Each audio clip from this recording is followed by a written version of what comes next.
দেখতে রাজপ্রাসাদের মতো হলেও এটি একটি মসজিদ। মসজিদের প্রবেশ পথে আছে একটি উঁচু মিনার ও মিনারের উপর গম্বুজ।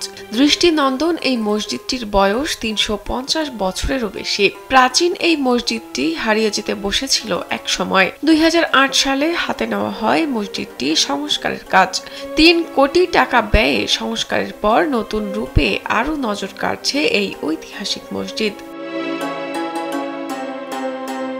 জানা গেছে বাংলার শাসক ঈশা খাঁর পরবর্তী প্রজন্মের কোনো এক জমিদার নির্মাণ করেছিলেন এই মসজিদ। ধারণা করা হয় দেওয়ান আয়েশা খানম নামে কেউ একজন খাজনা আদায় করতে আসতেন এখানে। তিনি জনসাধারণের জন্য কুয়া ও মসজিদ নির্মাণ করেছিলেন।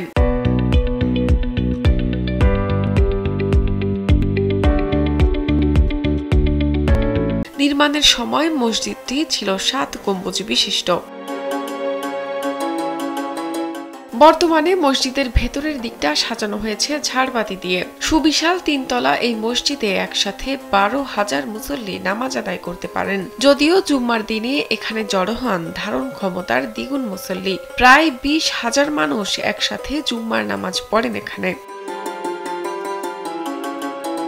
দৃষ্টিনন্দন এই মসজিদটি অবস্থিত নরসিংদীর বেলাবো উপজেলায়, যার নাম বেলাবো বাজার কেন্দ্রীয় জামে মসজিদ। ঐতিহাসিক এই মসজিদটি দেখতে সেখানে সারা দেশ থেকেই হাজির হন মানুষজন। রমজানে বেড়ে যায় দর্শনার্থী ও মুসল্লির সংখ্যা। বেলাবো ঐতিহ্যবাহী মসজিদ, এখানে হাজার হাজার মুসল্লিগণের সমাগম হয়। এখানে নামাজ পড়তে আসলে একটু তৃপ্তি লাগে। এই জন্য আমরা প্রতি জুমা বেলাবো মসজিদের কেন্দ্রীয় মসজিদে পড়ি।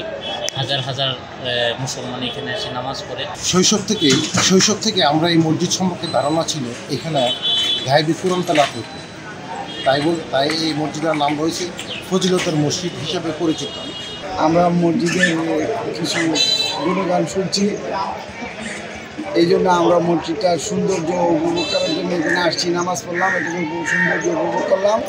মসজিদের খতিব ডক্টর মাওলানা খলিলুর রহমান খান আল আজহারি জানান, আগে থেকেই নরসিংদী সহ আশেপাশের জেলার মানুষের কাছে মসজিদটির কদর ছিল। তবে সংস্কারের পর নতুন রূপে মসজিদটির কদর বেড়ে গেছে।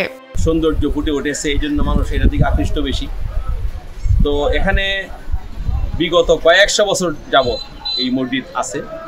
বলা হয় যে ৩৫০ বছর হতে পারে। তো ৩৫০ বছর হোক বা ৪০০ বছর হোক, অনেক লোকই জুমার নামাজ পড়িয়েছেন। আমি এখানে আসি ২০০৯ সাল। এই নতুন বিল্ডিং হওয়ার পর থেকে এই যাবৎ আমি আসছি, জুমাটা পড়াই শুরু থেকেই আসি। এলাকাবাসী মনে করেন বেলাবো বাজার জামে মসজিদ একটি ঐতিহাসিক মসজিদ। তারা জানান এই মসজিদে আগে গায়েবী কোরআন তেলাওয়াত শোনা যেত। তাই তো অনেকে মসজিদটিকে ফজিলতের মসজিদও বলে থাকেন। শাহনাজ পারভিন, কালবেলা।